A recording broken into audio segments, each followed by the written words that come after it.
There's been excellent coverage and reviews and a lot, and you've done wonderful service for the business. So it's really fantastic. Thank you. Thanks very much. It is great to hear. So on the show front, HD World is, of course, a big event here in New York. So it's fantastic that we can be here for both events. But what we've been showing at this particular show is a lot of course, our IBC announcements. So for the American public, since IBC is a European event in Amsterdam, it's been fun to kind of roll out our goods for everyone to see out here. So I know you brought a prop with you. Yes. I was hoping you could show it to us. It was kind of a cool piece of the show. I know that you're doing not just one Thunderbolt port, but two. Correct.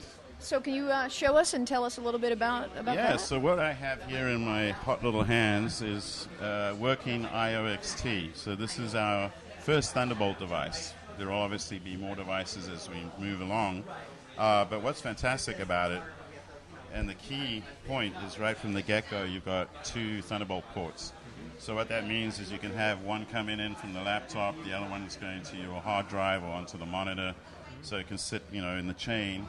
And rather than some of the others we've seen come out right now, which tend to be endpoint, which means you're not going to have anywhere near as much flexibility.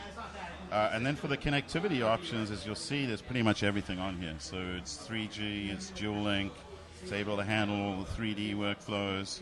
The only breakout you need that isn't physically built on is if you were doing 8 channels of analog audio. So you'd hook up through what's known as a DB25 connector. But yeah, it's got VU meters. Again, it's designed to be mobile because that's the joy of Thunderbolt.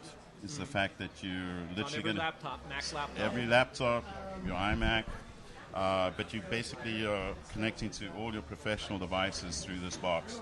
So you've got the same kind of power that our desktop clients have had with Kona 3s in the past, ready to go with you in your backpack. It's pretty awesome. How much does that baby weigh? Oh, not very much. So we've just been working on it. When we announce products, we obviously have to test things out. And one of the things we've done is added some nice ventilation holes to make sure that it's really cool. But I don't want to guess at the weight, but it's very light. What's the performance advantage of using Thunderbolt over previous I/O? I know it's like a 10 times. Yeah, so there's a lot of USB bandwidth. So effectively what's going on is you're getting the equivalent of a PCIe card, but remote from your CPU. So you're getting all the bandwidth that you would normally experience with a PCI card actually in the slot inside a tower, for instance. And then the key thing here with Thunderbolt, which a lot of people are still getting their heads around, is that it's a lot of protocols. So to build this took a lot of effort because you're needing to support DisplayPort to go to the monitors, and all the other formats will be supported by Thunderbolt, including FireWire, etc. So that's pretty nifty. What other nifty products did you introduce at IBC and bring to New York? Always. We introduced a new small mini converter, up-down cross converter. So, sorry. Okay, good. So a small mini converter known as a UDC. So in the business, we make converters, of course, throughout our line, and even our Key Pro for recording. The original Key Pro has an up-down cross converter, which allows people to deal with all sorts of mixed camera formats and the like. But some of the biggest news on that front, on the acquisition front, is the Key Pro has been such a successful line for us and currently records the ProRes. But at IBC, we announced that we'll be bringing Avid DNX HD support to the Key Pro Mini.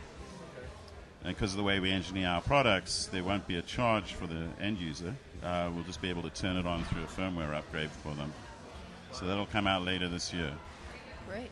So expansion with all our partners. Yeah, and there's not much of the year left, really, so it's not that far out. Right, okay. Right. Okay. So, anything else that you'd like to add that our readers, viewers should know?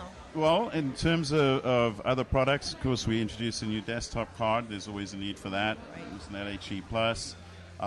We've been doing so much work around the industry with partners over the last year, which you'll start to see the fruits of.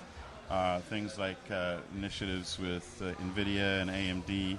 So, for instance, with AMD, which will help the entire industry, the ability to use the power of a GPU, but then use our cards for the SDI output. So they're calling it SDI Link.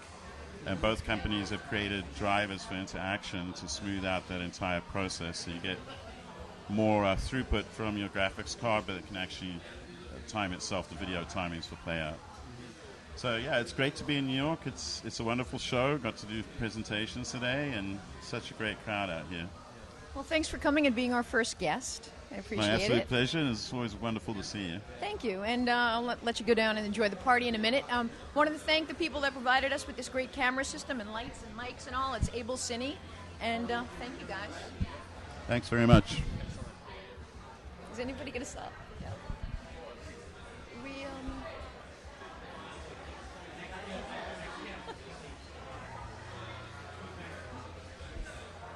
How are you, Mark Loftus? Doing well, Randy Altman. Congratulations on 25 years. You too. Not that you were Not that I was back in grade school back then with I was you as well. An intern at middle school back That's then as right. well. That's right.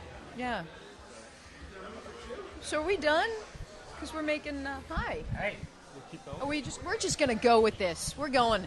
How are you? good. Are you I'm Jonathan Epner with No. Able Cinetech. able to, are the great people that What?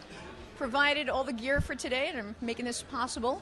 So can you talk a little bit about the setup? That's our setup. here? Yeah. The setup we're using for the podcast. Yeah, itself? and then we'll move on to some Okay. other cool stuff. We're basically set up with a Sony PMW EX1R, which is a Okay.